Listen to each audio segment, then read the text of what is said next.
रात्रि क्लास चल रहा था 28/11/1967। पहले पेज की चौथी 5वीं लाइन में बात चल रही थी। जो भारत डूबा हुआ है उसको तुम सैल्वेज करते हो, तुम सैल्वेशन आर्मी हो।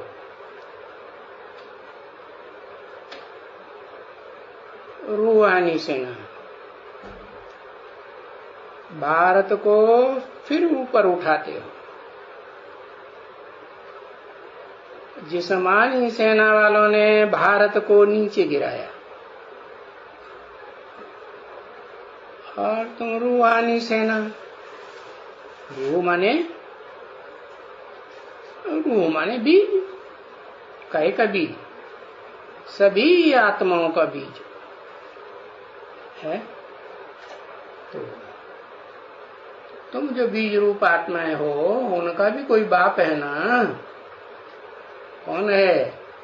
कोई Shiv supreme soul, heavenly God father,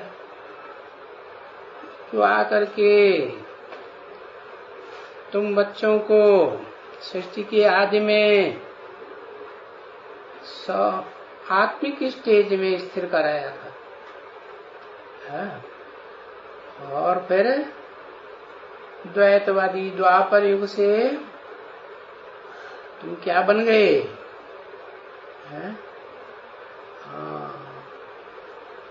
देह अभिमानी आर्मी के साथ क्या बन गए? हिंसक बन गए कि अहिंसक बन गए? हिंसक बन गए।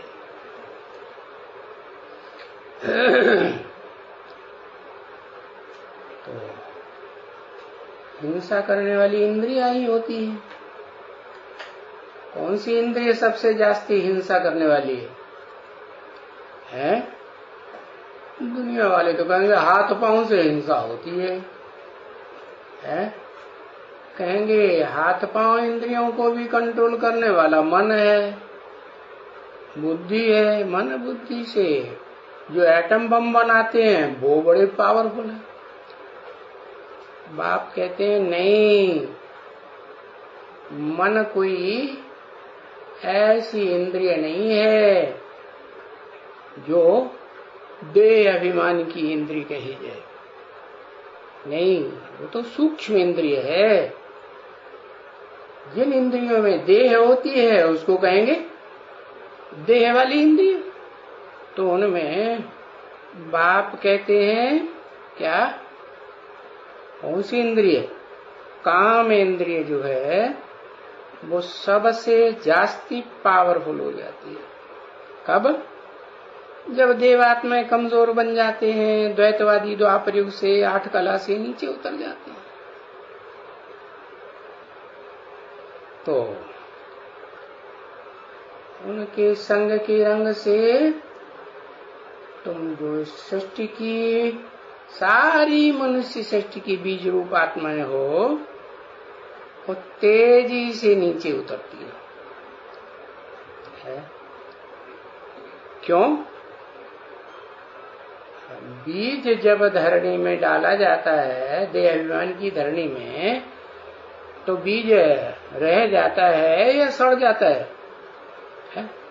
सड़ जाता है। अपने अस्तित्व को खत्म कर देता है। खत्म कर देता है कि सार रूप में रहता है। बीज कभी खत्म नहीं होता।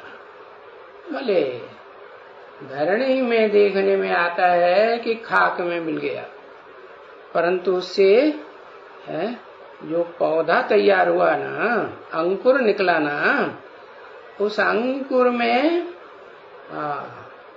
वो बीज समाया। अंकुर से फिर जड़ें भी निकलती हैं, उन जड़ों में भी उसकी शक्ति है। तो वो तो बीज रूप बाप है ना। वो मनुष्य सृष्टि रूपी जितना परिवार है, उस परिवार के जितने भी भांति हैं, चाहे पहले जन्म लेने वाले और चाहे बाद में जन्म लेने वाले, उन सब में उस बीज बाप की शक्ति है या नहीं है? है, समाई हुई है, सार रूप में समाई हुई है। तो वो सारे वृक्ष से वो मिलकर रहता है या डिटैच होकर रहता है? बताया ना, सूर्य एक होता है ओरिजिनल सूर्य और दूसरा है डुप्लीकेट। तो ये कैसा सूर्य है? डिटैच होने वाला है या सदा अटैच रहने वाला है? अटैच रहने वाला, प्रवृत्ति मार्ग का पक्का है। प्रवृत्ति मार्ग माने प्रवृत्ति में क्या होता है? ऐसे नहीं पति पत्नी ही होते हैं, बाल बच्चे भी प्रवृत्ति में गाए जाते हैं कि नहीं? हाँ, तो जितने भी परिवार में संबंधी हैं वो सब प्रवृत्ति है, उन सब के साथ निभाने वाला है या प्रवृत्ति तोड़ने वाला है? निभाने वाला। तो बताया प्रवृत्ति में रहेंगे तो संग के रंग में आना पड़ेगा ना। हाँ, तो तुम बीज रूप आत्माएं जो बाप समान हो, कौन से बाप समान है? शिव सुप्रीम सोल, उसके समान तो सिर्फ एक ही बनता है, बाकी तुम नंबरवार तो हो सब। तो जो भी आत्माएं बीज रूप नंबरवार हो, जिन्हें रुद्रमाला के मणकों के रूप में दिखाया जाता है, छोटी सी छोटी माला 8 की, और फिर उससे फर्स्ट क्लास माला कही जाती है 108 की, फिर बड़े से बड़ी माला है कितनी 500-700 करोड़ की माला, उसमें सभी मनुष्य आत्माएं आ जाती। तो बताया उन सब बीजों में जो सर्वे पर बीज था वो सबसे नीचे जाता है। संग के रंग में आते आते, प्रवृत्ति को निभाते निभाते संग के रंग से नीचे गिरेगा या ऊपर चढ़ेगा? हाँ, नीचे आता है। तो ये विदेशी धर्म पिताएं जब से आते हैं तो तब से ही ये गिरावट जास्ती शुरू होती है। क्यों? क्योंकि उन विधर्मी धर्म पिताओं की है कौन सी आर्मी है? जिस्मानी आर्मी, और तुम्हारी थी जो बाप ने आके स्थापन की रूहानी आर्मी। और वो रूहानी आर्मी क्या रूह निकल जाती है? चारों युगों में रहती है, चारों युगों में रहती है। हाँ, ये है कोई बीजों में वो रूह ज्यादा पावर में रहती है और कोई में कम पावर में रहती है, नंबरवार तो होते ही है। तो बताया कि जो आत्माएं बीज रूप बिल्कुल सृष्टि के अंत में बीज रूप जो आने वाले धर्म हैं उनमें काम करती है, उनका बीज रूप बनने का।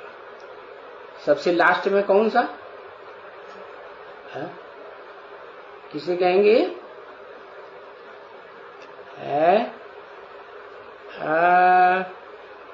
इतनी देर एक अक्षर लिखा जाता है। नास्तिक, उनको धर्म नहीं कहेंगे क्योंकि वो तो कोई धारणा को मानते ही नहीं। क्या आत्मा को मानते नहीं, परमात्मा को मानते नहीं, और परमात्मा को भी परम आत्मा, परम पार्टधारी, हीरो पार्टधारी आत्मा बनाने वाले को जानते, न निराकार को मानते न साकार को मानते, और जो बनाने वाला बनाता है देवी देवता सनातन धर्म को, न उन देवताओं को मानते। न देवताओं को मानते तो स्वर्ग को मानते हैं, तो स्वर्ग को भी नहीं मानते, स्वर्ग को भी नहीं मानते, नरक को भी नहीं मानते, कोई धारणा को नहीं मानते। बस क्या मानते हैं? हाँ, देह और देह का सुख, देह की इंद्रियों का सुख ही सबसे बड़ा सुख है। तो वो आत्माएं सबसे लास्ट में आने वाली है ना। हाँ, तो जो नास्तिक धर्म की आत्माएं आत्मलोक से सबसे बाद में उतरती हैं, उनके भी तुम बीज हो। क्या उनके भी बाप हो या नहीं बाप हो? हाँ, उनके भी तुम बाप हो। तो बताया कि तुम उनके बाप हो, तो जो काम बच्चे नहीं कर पाएंगे नास्तिक धर्म वाले, वो काम तुम करके दिखाओगे कि नहीं? क्या काम? हाँ? वो बच्चे जो हैं, हाँ, बनाते तो हैं खिलौने, कौन से? एटम बमों के, लेकिन उनमें ये दम नहीं रहती है कि वो उनको फोड़ दें। तो तुम बच्चे क्या करते हो? तुम बीज रूप आत्माएं, हाँ, बाप हो ना, तो क्या करते हो? तुम उनमें प्रवेश करके बीज रूप स्टेज में उनकी बुद्धि को घुमाए देते हो और उनसे विनाश का काम संपन्न करा देते। तो बताया उस समय सारी दुनिया अज्ञान के जल में उन एटम बमों के विस्फोट से क्या हो जाती है? डूब जाती है या बच जाती है? सारी बीज रूप आत्माएं जो हैं वो ही बचती है। क्यों बचती है? क्योंकि वो हल्की फुल्की बीज रूप पहले बन जाती है। बीज हल्का होता है ना। हाँ, कोई बीज बहुत छोटा होता है, कोई बीज बड़ा होता है। तो छोटे में छोटा बीज होता है कि नहीं? कोई है? अरे है कि नहीं? कोई वृक्ष है जिसका बीज बहुत छोटा लेकिन वृक्ष बहुत बड़ा, वो कौन सा है? एक अक्षर लिखो, देर नहीं। बरगद है? पीपल? अच्छा, पीपल नहीं, बरगद कहते हैं उसे। बड़ा, बड़ा माने बड़ा, उसे बट वृक्ष भी कहते हैं। हाँ, तो वो जो बरगद का पेड़ है वो बहुत बड़ा होता है और बीज बहुत छोटा होता है। ऐसे तो ऐसे भी बीज हैं जो बीज छोटे तो होते हैं, लेकिन उनका पौधा या वृक्ष उतना बड़ा नहीं। जैसे खस है, खस का बीज बहुत छोटा, लेकिन पौधा बड़ा होता है? नहीं होता है, नहीं, पौधा छोटा ही होता है। तो बताया तुम उस बीज रूप बाप के डायरेक्ट बच्चे हो। क्या कहा? डायरेक्ट हो या इनडायरेक्ट हो? डायरेक्ट बच्चे। तो तुम्हारे में ताकत तो ज्यादा है ना। भले लास्ट में आने वाले धर्म के बीज रूप आत्माएं हो, उनके बीज रूप बाप हो, तो भी तुम्हारे में सबसे जास्ती शक्ति है, सब धर्मों के मुकाबले कि कम है। हाँ, जास्ती शक्ति है। तो बताया तुम भी चढ़ती कला में पहले पहले जाते हो संसार में या बाद में जाते हो? दुनिया वालों के मुकाबले तो पहले ही बीज रूप आत्माएं जाएंगी ना। बीज छोटा होता है, बोले छोटे पौधों का बीज हो या बड़े पौधों का बीज हो, हल्का तो होगा ना। तो सबसे बीज रूप हल्का रूप तुम्हारा क्या बनता है?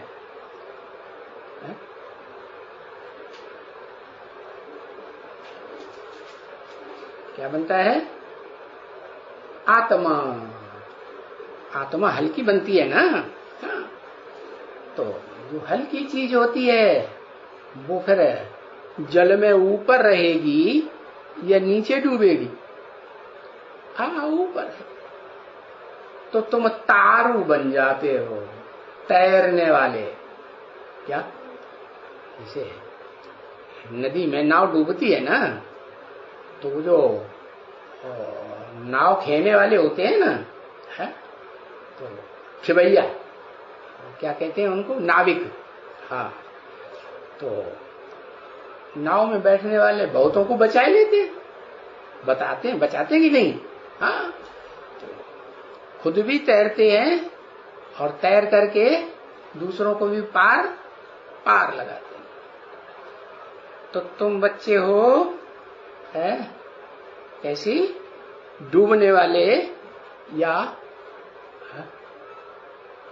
तैर करके पार जाने वाले। हाँ, भले कितनी भी दुनिया में जलमयी हो जाए, लेकिन तुम उस जलमयी में तैरते तैरते कहाँ पहुंच जाएंगे? वहां पहुंच जाएंगे जिसे कहते हैं हिमालय पर्वत। दुनिया में सबसे ऊंचे से ऊंचा पर्वत कौन सा है? हिमालय पर्वत ऊंचा है। तो चैतन्य के पास पहुंचेंगे या जड़ हिमालय के पास पहुंचेंगे? है? चैतन्य के पास पहुंचेंगे। चैतन्य हिमालय कौन है?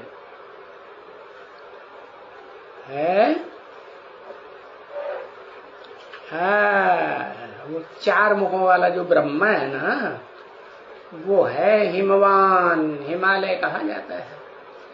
हिमालय नाम क्यों लिया? हिमवान बर्फ ही बर्फ वाला है, उसमें बर्फ ही बर्फ जमी रहती है। माना बर्फ उसके ऊपर के हिस्से में जमी रहती है या उसके अंदर जमी रहती है? ऊपर। माना ऊपर क्या होता है? मूर्धा होती है ना, सर होता है ना। हाँ, तो उसके सर में जब बर्फ जमी हुई है तो बुद्धि चालू रहेगी या जाम हो जाएगी? बुद्धि चालू नहीं रह पाती है, जाम बुद्धि रहती है। तो वो हिमालय हिमवान कहा जाता है।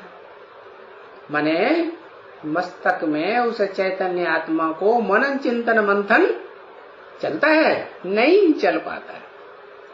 लेकिन उस हिमालय में भी अनेक चोटियां हैं या एक चोटी वाला है? अनेक चोटियां। तो तुम सब हो चोटी वाले ब्राह्मण के चोटी के बच्चे। क्या ऊंची ऊंची चोटियां हो ना, ऊंची स्टेज में रहते हो या नीची स्टेज में, देवान की स्टेज में रहते हो? ऊंची स्टेज में। तो जलमयी ऐसे थोड़ा ही है कि हिमालय पहाड़ तक ही रहेगी है? या है? चोटियों तक ही रहेगी। जलमयी में तो सारा संसार डूब जाता है। क्या बचता है? एक एवरेस्ट चोटी बचती है। एवरेस्ट सबसे ऊंची चोटी दुनिया की। हाँ, वो है। तुम ऊंचे से ऊंची चोटी, बाप ब्राह्मण चोटी के बच्चे। कौन चोटी हुई? एवरेस्ट। एवरेस्ट माने ईस्ट माने पूर्वी सभ्यता को फॉलो करने वाला, पूर्वी सभ्यता का स्थापन करने वाला। तो पूर्वी सभ्यता में कौन सा धर्म स्थापन होता है? देवी देवता सनातन धर्म। उसका बीज पूर्व में दिखाया जाता है या पश्चिम में, दक्षिण में, उत्तर में? पूर्व में दिखाया जाता है। कौन सा शहर कहते हैं? उसकी यादगार कलकत्ते में है, वही बनियन ट्री। हाँ, वो बीज रूप आत्मा जो है, हाँ, उसको कहेंगे भारत। वो क्यों बचता है? भा माने ज्ञान की रोशनी, रत माने लगा रहने वाला। जो लगातार ज्ञान की रोशनी में लगा रहेगा, है, ऊंचा काम करेगा या नीचा काम हुआ? हाँ, ऊंचा काम हुआ। क्योंकि ज्ञान की रोशनी में लगा रहना तो मन बुद्धि का काम है ना, कि इंद्रियों का काम है? ज्ञान इंद्रियों का या कर्म इंद्रियों का? नहीं। तो मन बुद्धि का ऊंचे से ऊंचा जो कार्य है उसको दिखाते हैं। दुनिया में ऊंचे से ऊंचे देवताएं कहे जाते हैं। 3 देवताएं, ब्रह्मा विष्णु शंकर। तो उनमें ब्रह्मा की पूरी है, विष्णु की पुरी है, उससे ऊपर शंकर की पुरी, जगत पिता की पुरी। तो वो जगत पिता जो है ऊंचे से ऊंचा मनन चिंतन मंथन करने वाला हुआ ना है। तो कब, वो कौन सा टाइम है? वो ही पुरुषोत्तम संगम युग, जब बाप आते हैं। कौन सा बाप? वो ही सुप्रीम बाप, जिसका कोई बाप ही नहीं। तो उस समय वो ऊंचे से ऊंची चोटी बनती है क्या? ब्राह्मण चोटी है। उस ऊंची से ऊंची चोटी बाप के तुम बच्चे। तो जो जितना ऊंचा चढ़ता है, सृष्टि का नियम क्या है? वो उतना नीचे भी।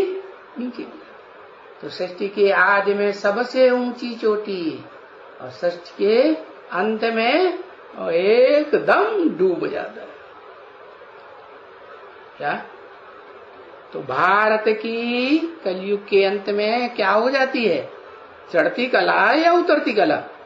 उतरती कला हो जाती है। तो तुम बच्चे क्या करते हो? उस भारत को जो सबसे नीची डूबती कला में आ गया, तुम क्या करते हो? संगठन की शक्ति से संगठन बनता है ना तुम्हारा, माला बनती है। माला माने संगठन। तो जब तुम्हारी माला बन जाती है, तो पूरी माला तुम बीज रूप आत्माओं की, रुद्राक्ष के मणकों की तैयार होती है।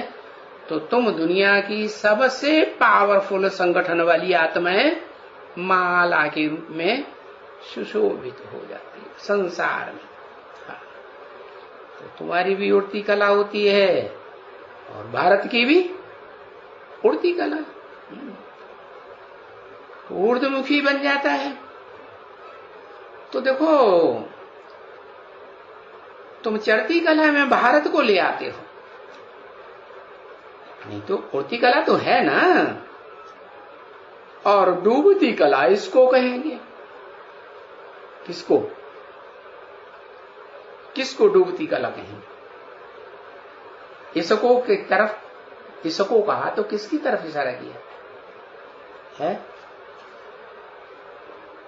हाँ, जो अधोमुखी है ना, जिसकी बुद्धि बच्चों में जाती है। क्यों? ब्रह्मा नामधारी है ना। तो इस सृष्टि रूपी रंगमंच पर जितने भी हैं, प्राणी हो, मनुष्य हो, देवात्माएं हो, राक्षसी आत्मा है, सबका संबंध क्या है उस ब्रह्मा के साथ? वर्षा देने वाला बाप है, जन्म देने वाला, बीज बोने वाला बाप है, या माँ है? माँ है। माँ से वर्षा तो मिलता नहीं।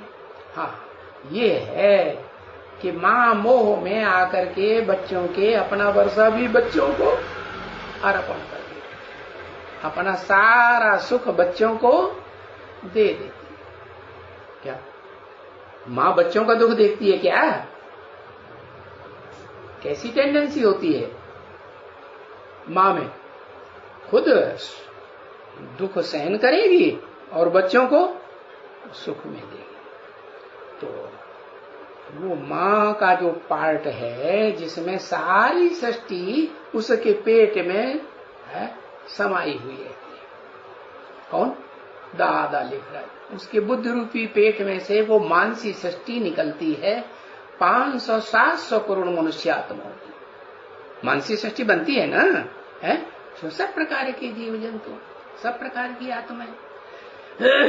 तो कलयुग के अंत में जब सुप्रीम सोल बाप आते हैं, तो बताया ये सबसे जास्ती नीची स्टेज में जाता रहता है।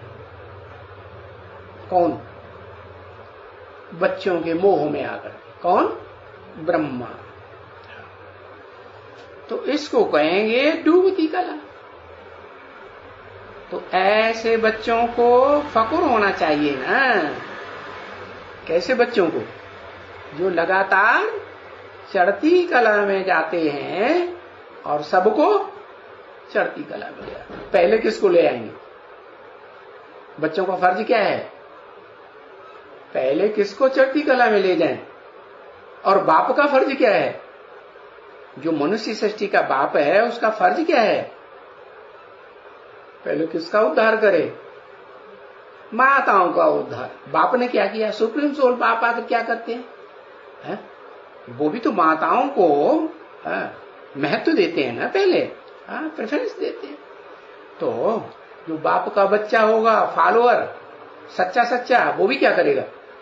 वो भी माताओं को प्रेफरेंस देगा ना। हाँ, तो तुम बच्चे ये फक्र होना चाहिए कि हम सब डूबती कला वालों को ऊपर लाने वाले हैं, नंबर 1। तो क्योंकि एम ऑब्जेक्ट को देख करके भी तो फक्र जरूर होना चाहिए।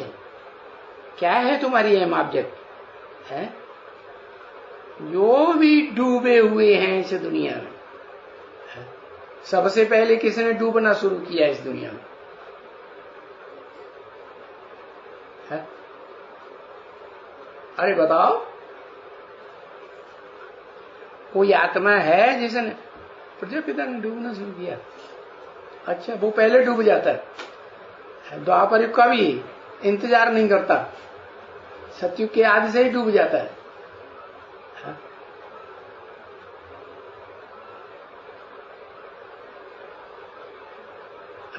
ब्रह्मा, कौन सा ब्रह्मा?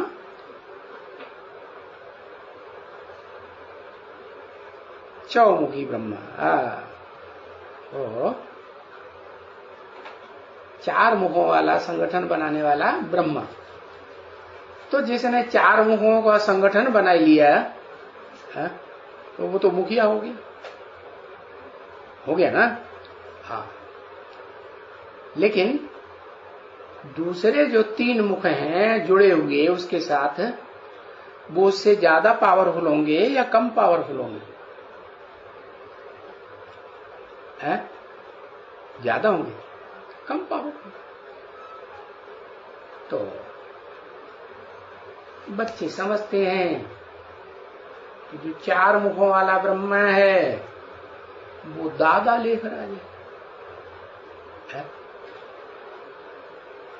जिसने साक्षात्कार किए, तो साक्षात्कार करने वाला बड़ा हो गया कि ज्ञान वाला बड़ा हो गया? बड़ा किसको होना चाहिए? है? ज्ञानी को बड़ा होना चाहिए ना। तो बाप कहते हैं मैं जब आता हूं तो ज्ञानी बच्चों के बीच में आता हूं या ज्ञानियों के बीच में पहले आता हूं? 3 मूर्तियों के बीच में आता हूं। वो 3 मूर्तियां कैसी होंगी? है? ज्ञानी तो आत्माएं होंगी ना। हाँ, ये है। कोई सबसे ऊंचा, जैसे शंकर, पूरी दिखाई जाती है। कोई न्यूट्रल बीच में, जैसे वैष्णवी देवी। और फिर कोई नीचे, कौन? नीचे तीसरी। 3 मूर्तियों के बीच में आता हूं तो तीसरी मूर्ति कौन नीचे? जो सबकी अम्मा है, जिसको कहते हैं जगदम्बा। तो जगदम्बा में कौन? जगदम्बा ने कौन सी युग में पार्ट बजाया होगा? प्रैक्टिकल पार्ट बजाया होगा ना। नाम क्या है उस युग का? पुरुषोत्तम संगम। तो पुरुषोत्तम संगम युग में जो सारे जगत की अम्बा है, स्त्री चोलाधारी है कि पुरुष चोलाधारी? स्त्री चोलाधारी तो है, लेकिन उसके अंदर संस्कार जन्म जन्मांतर के क्या पुरुष रूप भी हैं या नहीं है? क्योंकि मैं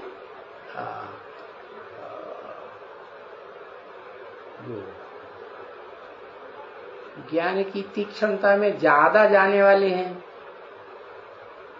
ज्यादा ज्ञान को पकड़ते हैं, सुनते भी हैं, सुनाते भी हैं, समझते भी हैं, समझाते भी हैं। पुरुष रूप आत्माओं को पकड़ता हूं जो पुरुषों का जन्म ज्यादा लेती है, या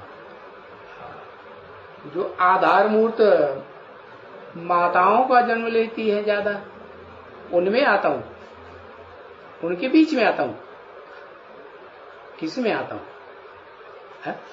तो बीज रूप आत्माओं में आता हूं, लेकिन बीज रूप में भी पुरुष चोलाधारी तो नहीं है, लेकिन संस्कार स्वभाव संस्कार से क्या है, जन्म जन्मांतर कैसी आत्मा है? पुरुष। तो उनमें एक है अव्वल नंबर है, कैसा पुरुष?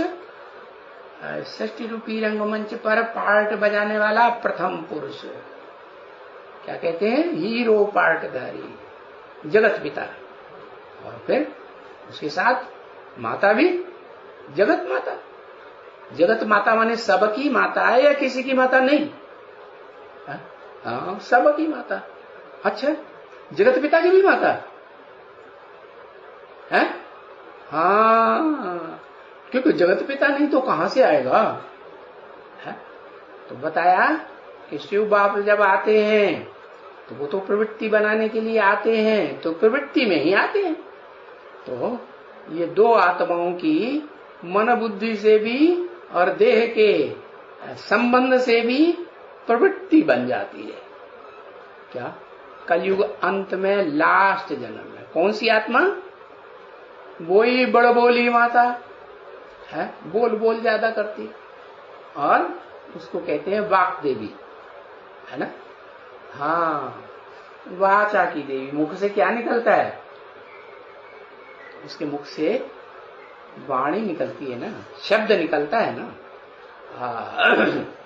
तो वो शब्द ब्रह्म जिसे कहा जाता है, वो पहला पहला शब्द ब्रह्म है। दो में साथ साथ प्रवेश करते हैं। जैसे प्रवृत्ति चलाई जाती है, परिवार बनता है, तो स्त्री पुरुष दोनों मिलकर के प्रवृत्ति शुरू करते हैं कि एक करता एक नहीं करता, तो प्रवृत्ति नहीं बनेगी। तो दोनों की शक्ति जो है लगाई जाती है।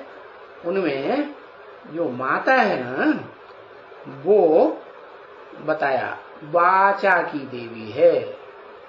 वाचा की देवी माने है वाचा चलाने वाली या बुद्धि ज्यादा चलाने वाली? हाँ, बुद्धि तो शरीर का अंग नहीं है, और वाचा वाचा देह का अंग है। तो देह अभिमान वाली हुई या आत्मा अभिमान वाली हुई? देह अभिमान वाली हुई। तो वो उसमें प्रवेश करता है, तो उसके द्वारा है किसी में प्रवेश करता है? बाप तो कहते हैं हिम्मत है बच्चे, मदद है बाप, जो हिम्मत करेगा मैं उसको आगे कदम बढ़ा करके सहयोग दूंगा। तो पहले पहले वो हिम्मत करती है। किस बात की हिम्मत? दादा लेखराज के साक्षात्कारों को सुनाने की हिम्मत है। जो तीसरी माता दूसरी माता थी ना, उसमें भी हिम्मत नहीं, वो डरती थी। क्या? क्यों डरती थी?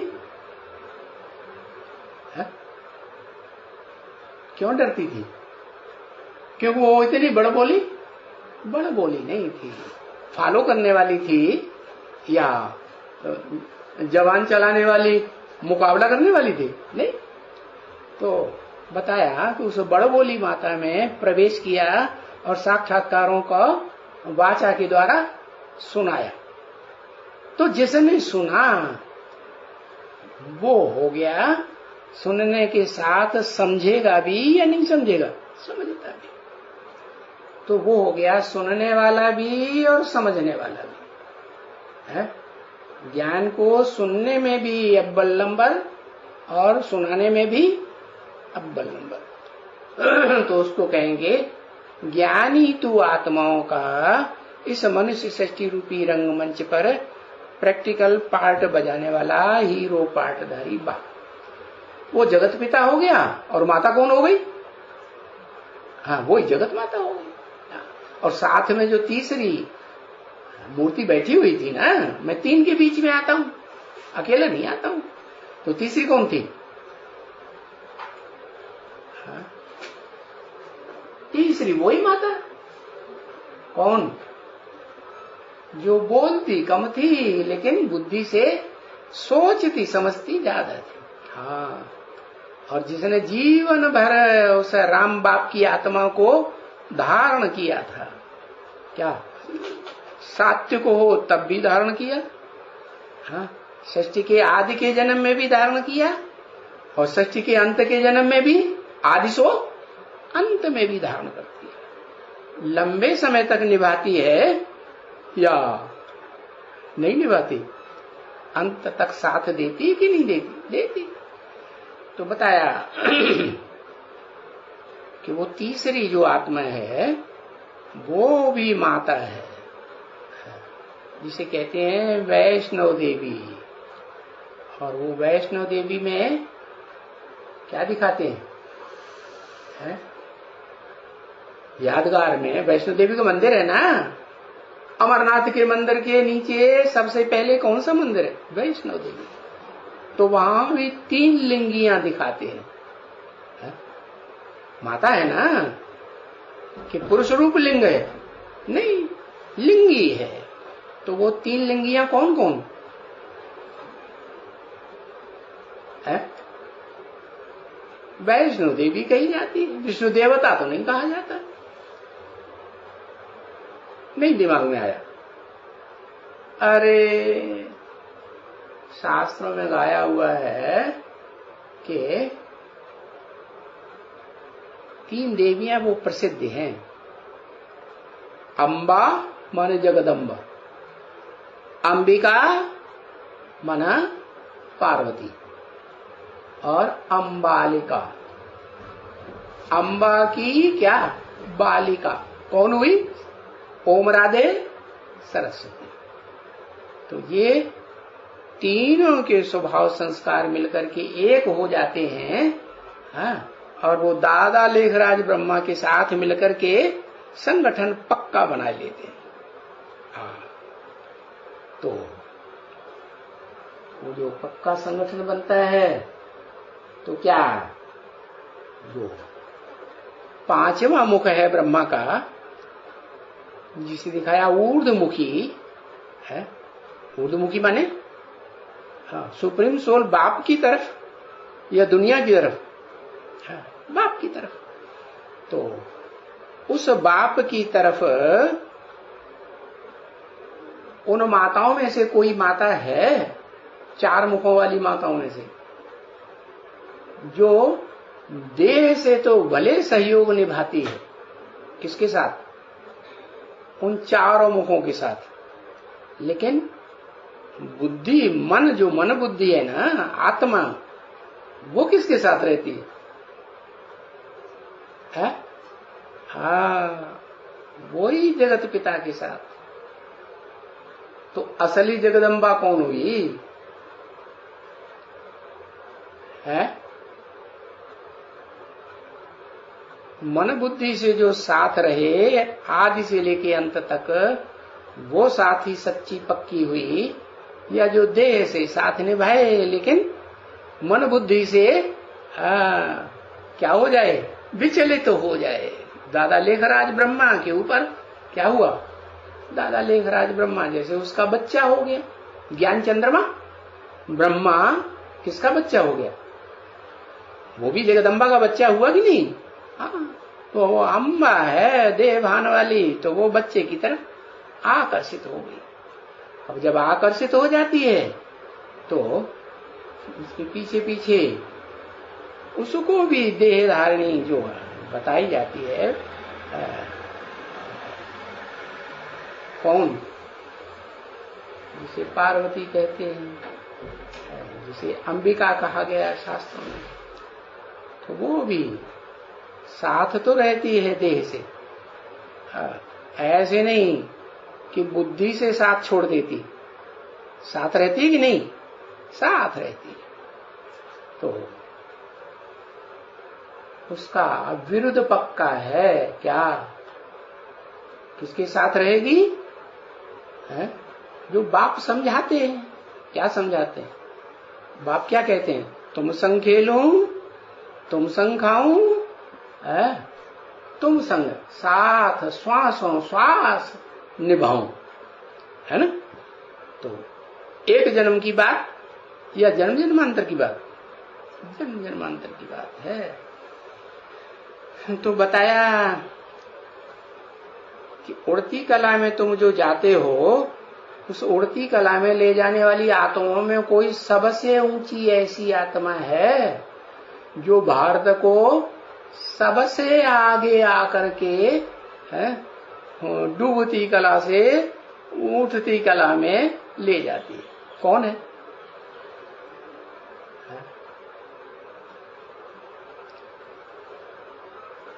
बताओ।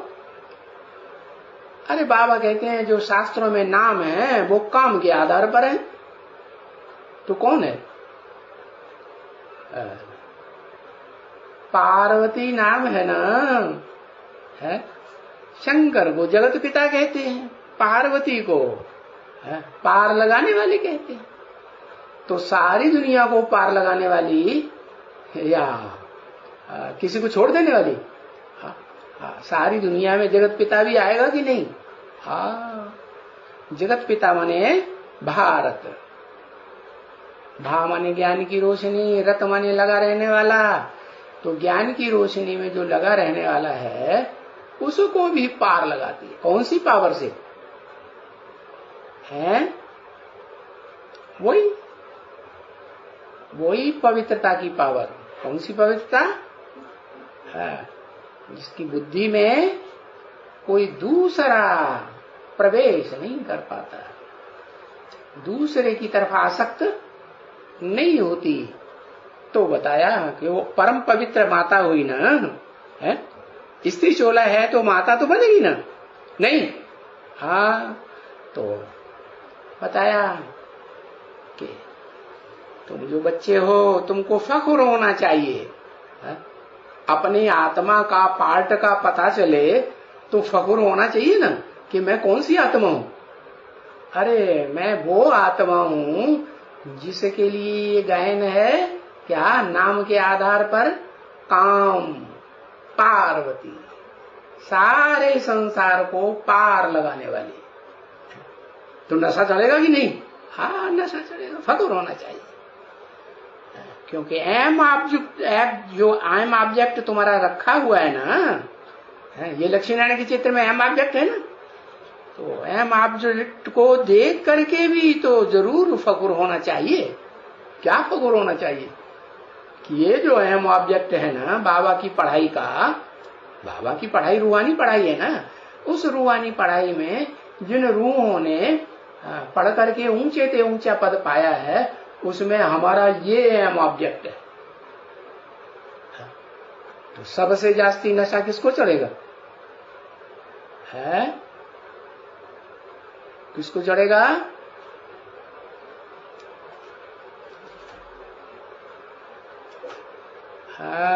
लक्ष्मी नारायण को। लक्ष्मी का नाम पहले और नारायण का नाम बाद।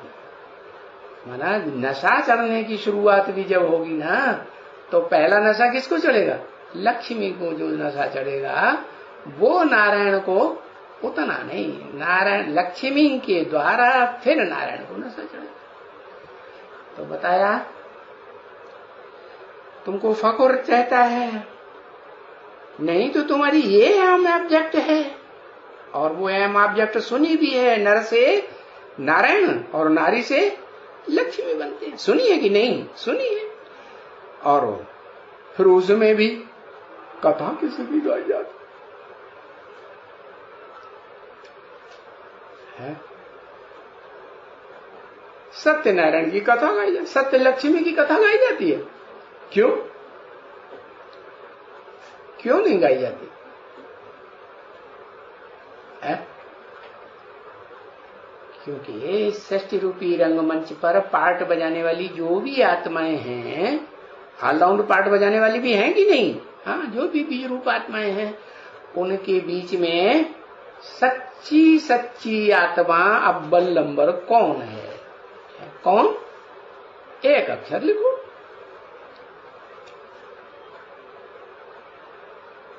नारायण। नारायण की पहचान हुई है किसको? पहले किसको होती अव्वल नंबर पहचान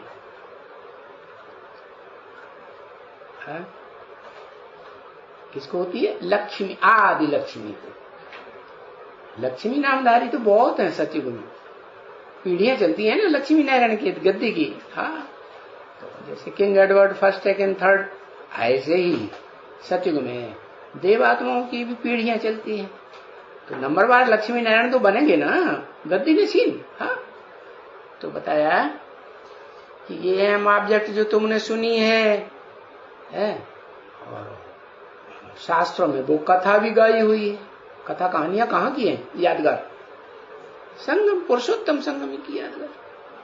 तो सत्यनारायण की कथा और उसका अर्थ ही क्या है? क्या अर्थ है सत्यनारायण की कथा? इस झूठ की दुनिया में इस झूठ की दुनिया में, कलह कलेश की दुनिया में, कलह युग है ना, तो कलह की दुनिया में, कलह माने झगड़ा, इस झगड़े की दुनिया में सत्य और असत्य का युद्ध होता है। क्या? सत्य और असत्य। तो कौन जीतेगा? विजय किसकी होती है? आखिरी विजय तो सत्य की होती है ना। तो वो 100% या नंबरवार? हाँ, सत्य भी 100% भी होता है और नंबरवार भी सत्य होते हैं। तो किसकी विजय होगी?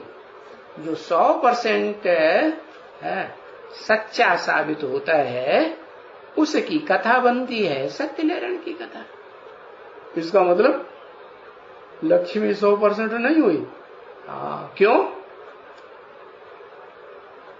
क्योंकि ब्रह्मा नामधारियों में जो चौमुखी, चार मुखों वाला ब्रह्मा है ना, उस संगठन में कुछ न कुछ गई है या नहीं गई है?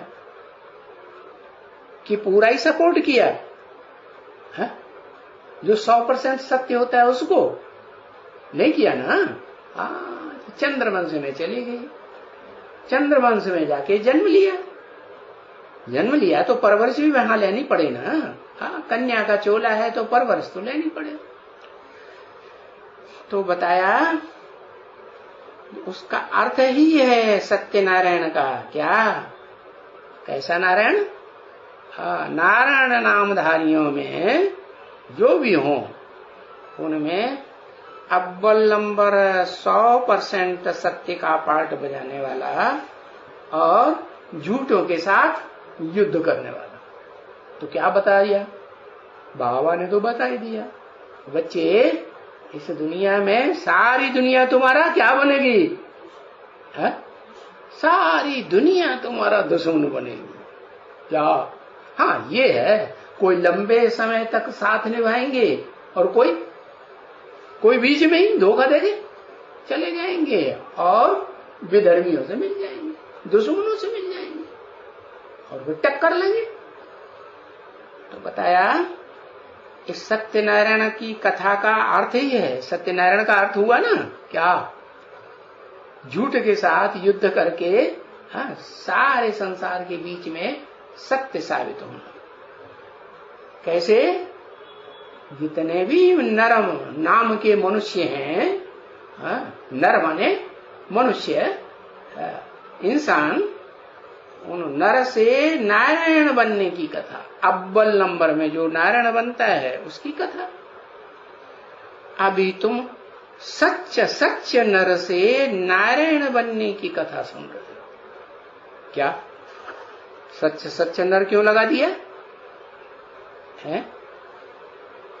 माना भले शिव बाप 3 मूर्तियों के बीच में 3 मूर्तियों के साथ आते हैं, लेकिन उनमें सच एक ही होगा, पूरा टोटल 100% सच कि तीनों होंगे? एक। तो सच नर से नारायण बनने की कथा ये तुम सुन रहे हो। गीता को कथा कहेंगे ना, गीता को कथा सुन कहते हैं ना।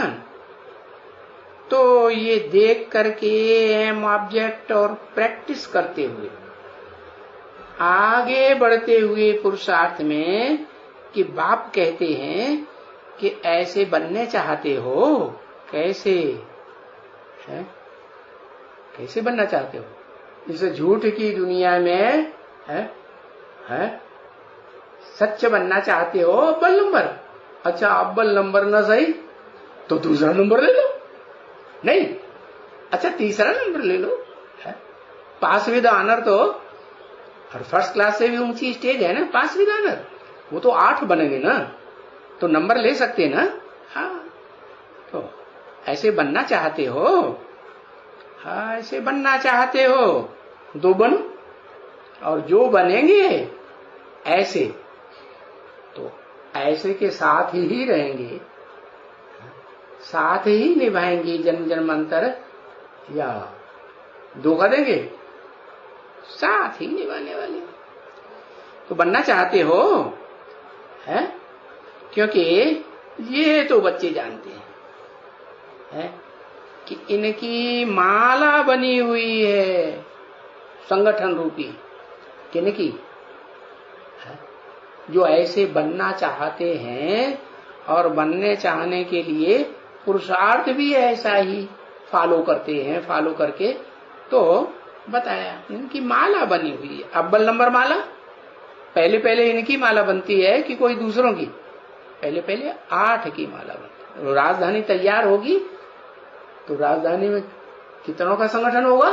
पहले पहले 8 का संगठन होगा। तो ये डायनेस्टी की माला है, इनकी माला बनी हुई है। ये कोई 2 नहीं है? लक्ष्मी और नारायण। क्या कहा? चंद्रवंशी तक ये डायनेस्टी वृद्धि को पाती रहती है। माना ये जो सूर्यवंशी डायनेस्टी बाप आकर स्थापन करते हैं, ये कब तक इनकी संख्या बढ़ती रहेगी? जब तक है त्रेता युग शुरू हो और चंद्रवंश की शुरुआत हो, तब तक ये डायनेस्टी वृद्धि को पाती। पहले 1 होगा, है? 2 होगा, 3 होगा, 4 होगा, बढ़ते जाएंगे ना। सतयुग में नारायण बढ़ेंगे और नारायणों की जो प्रजा है वो बढ़ेगी या घटेगी? बढ़ेगी, बढ़ते जाएंगे। 5 होगा, 6 होगा, ऐसे ऐसे बढ़ते जाएंगे। तो ऐसे नहीं कि कोई एक लक्ष्मी नारायण बनते हैं, नहीं, एक लक्ष्मी नारायण नहीं बनते हैं। यूं कोई की बुद्धि में भी नहीं है क्या कि एक लक्ष्मी नारायण की कथा गाई जाती है और मंदिरों में एक ही लक्ष्मी नारायण दिखाए जाते हैं, दूसरे लक्ष्मी नारायण तो नहीं दिखाए जाते। अरे उनकी बुद्धि में ही नहीं है तो दिखाएंगे कहां से? मंदिर बना के दिखाएंगे? नहीं, तो उनकी कोई की बुद्धि में भी नहीं है। ये तो सूर्यवंशी डायनेस्टी होगी। क्या सूर्यवंशी डायनेस्टी होगी? इनके पीछे भी गद्दी पर बैठने वाले होंगे। हाँ, तो ये तो कोई मनुष्य जानते ही नहीं है। हम गोया कुछ नहीं जानते, जबकि तुम बच्चों को ये मालूम पड़ा है।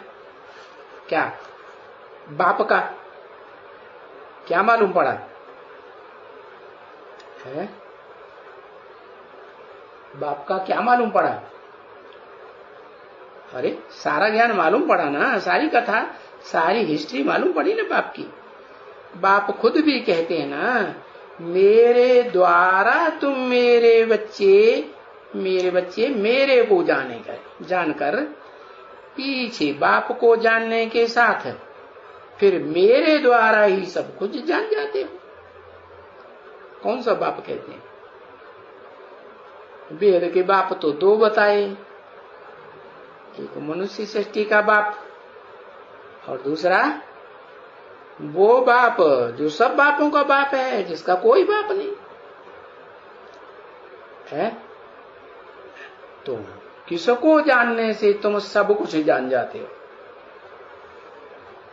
है? किसने कहा मेरे को जान करके पीछे बाप को जानने के साथ फिर मेरे द्वारा ही तुम सब कुछ जान जाते हो, बाकी कुछ भी जानने को रहता नहीं है? हाँ।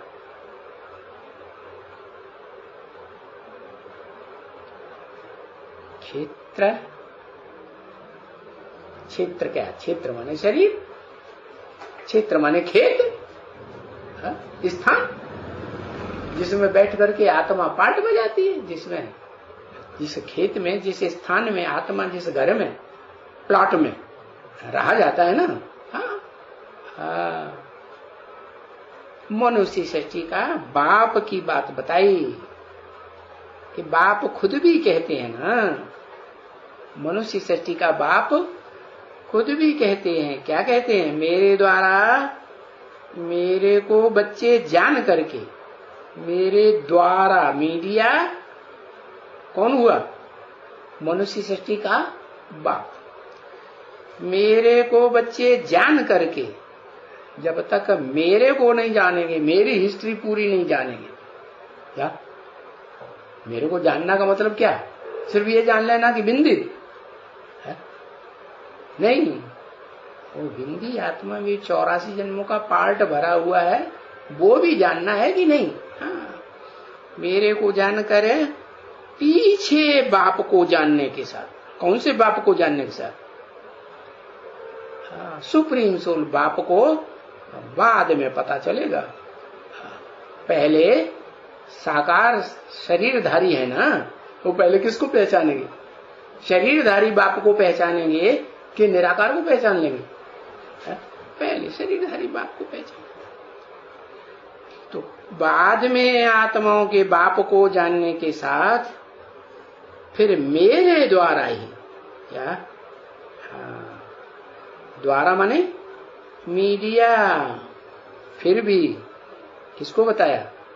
ऊपर वाला मीडिया नहीं बनता, सुप्रीम सोल मीडिया बनता है? नहीं, मेरे द्वारा ही सब कुछ जान जाते हैं। सब कुछ जानना माने सारा ज्ञान का अखूट भंडार बच्चों की बुद्धि में आ जाता है। क्या सब कुछ माने? फिर जानने का कुछ भी रहता ही नहीं। बाकी बताया कि इनके ऊपर कोई पढ़ाई है नहीं जो पढ़े। किन के ऊपर? इनके कहकर किसी तरफ इशारा किया है? इनके माने एक या कई मुख? दो मुख। अरे ये जो चार मुखी वाले ब्रह्मा हैं, इनकी तरफ इशारा किया, संगठन बना के बैठे हैं, इनके ऊपर कोई पढ़ाई नहीं है। पढ़ाई किसके ऊपर है? पढ़ाई एक के ऊपर है जो पढ़े। कौन पढ़े? एक पढ़ता है या चारों इकट्ठे पढ़ते हैं? या आठों इकट्ठे पढ़ते हैं? जिनकी राजधानी तैयार होती है, पहले संगठन तैयार पहला होता है, फिर एक पढ़ता है। तो कहेंगे इस पुरुषोत्तम संगम युग पर जो ऊंचे ऊंचे युग है, ये है सबसे ऊंचे ते ऊंची पढ़ाई। और कोई युग होता ही नहीं है।